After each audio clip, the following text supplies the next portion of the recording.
ആരെങ്കിലും രാത്രിയിൽ എഴുന്നേറ്റാൽ, ഈ പ്രയോഗത്തിൽ നിന്ന് ചില ഉലമാക്കൾ പറയുന്നത് രാത്രിയിൽ അവിചാരിതമായി ഉദ്ദേശിച്ച സമയത്തിന് മുമ്പേ ഉള്ള എഴുന്നേൽക്കലും അതിൽപ്പെടും, നമ്മൾ ഉദ്ദേശിച്ച ഒരു ടൈമിൽ എഴുന്നേൽക്കലും പെടും. രണ്ടും അതിൽ ഉൾപ്പെടുന്നതാണ്. അങ്ങനെ എഴുന്നേറ്റാൽ ഫഖാല ലാ ഇലാഹ ഇല്ലല്ലാഹു വഹ്ദഹു ലാ ശരീക ലഹു ലഹുൽ മുൽക്കു വലഹുൽ ഹംദു വഹുവ അലാ കുല്ലി ഷൈഇൻ ഖദീർ. ലാ ഇലാഹ ഇല്ലല്ലാഹ്, അല്ലാഹു അല്ലാതെ ആരാധ്യനില്ല, വഹ്ദഹു അവൻ ഏകനാണ്, ലാ ശരീക ലഹു അവനു പങ്കുകാരില്ല, ലഹുൽ മുൽക്കു വലഹുൽ ഹംദു വഹുവ അലാ കുല്ലി ഷൈഇൻ ഖദീർ അവനാകുന്നു ആധിപത്യം, അവനാകുന്നു സർവസ്തുതിയും, അവൻ എല്ലാറ്റിനും കഴിവുള്ളവനാണ് എന്ന് പറയുന്നു. അപ്പൊ ഇതൊക്കെ അള്ളാഹുവിന്റെ ഏകത്വം സൂചിപ്പിക്കുകയാണ്. പിന്നീട് അൽഹംദുലില്ലാഹ് വസുബ്ഹാനല്ലാഹ് വലാ ഇലാഹ ഇല്ലല്ലാഹ് വല്ലാഹു അക്ബർ വലാ ഹൗല വലാ ഖുവത ഇല്ലാ ബില്ലാഹ്. അപ്പോൾ വളരെ ഗംഭീരമായ അള്ളാഹുവിലേക്ക് ഏറ്റവും ഇഷ്ടപ്പെട്ട അദ്കാറുകളൊക്കെ ഇതിൽ വന്നു. ഒന്ന് ലാ ഇലാഹ ഇല്ലല്ലാഹ് അതിന്റെ പൂർണ്ണ രൂപത്തിൽ, വഹുവ അലാ കുല്ലി ഷൈഇൻ ഖദീർ വരെ.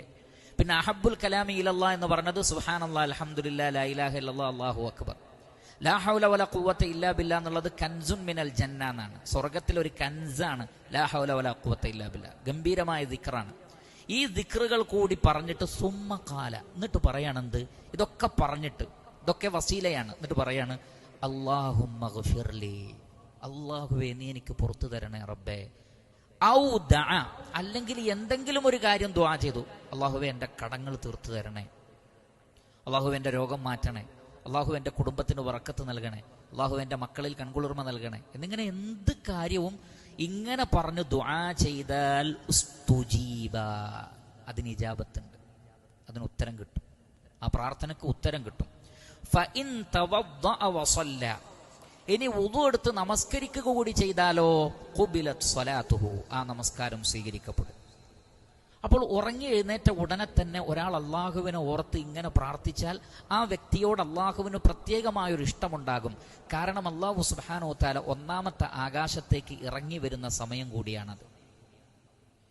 ഏതൊരു രാത്രിയുടെയും അവസാന യാമത്തിൽ അള്ളാഹു സുബ്ഹാനഹു വ തആല ഭൂമിയിലേക്ക്, അഥവാ ഭൂമിയോട് ഏറ്റവും അടുത്ത ഒന്നാമത്തെ ആകാശത്തേക്ക് ഇറങ്ങി വരുന്നുണ്ട്. ആരുണ്ട് എന്നോട് ദുആ ചെയ്യാൻ, അവർക്ക് ഞാൻ ഉത്തരം നൽകാം. ആരുണ്ട് എന്നോട് ചോദിക്കാൻ, അവരുടെ ആവശ്യങ്ങൾ ഞാൻ തീർത്തു കൊടുക്കാം. ആരുണ്ട് എന്നോട് പാപമോചനം തേടാൻ, അവരുടെ പാപങ്ങൾ ഞാൻ പുറത്തു കൊടുക്കാം. ആരുണ്ട് അള്ളാഹുവിൻ്റെ മാർഗത്തിൽ നല്ല കടം നൽകാൻ, അവർക്ക് ഞാൻ ഇരട്ടി ഇരട്ടിയായി നൽകാം എന്നൊക്കെ പറഞ്ഞുകൊണ്ട് ഒന്നാമത്തെ ആകാശത്തേക്ക് അള്ളാഹു ഇറങ്ങി വരുന്ന സമയമാണ്.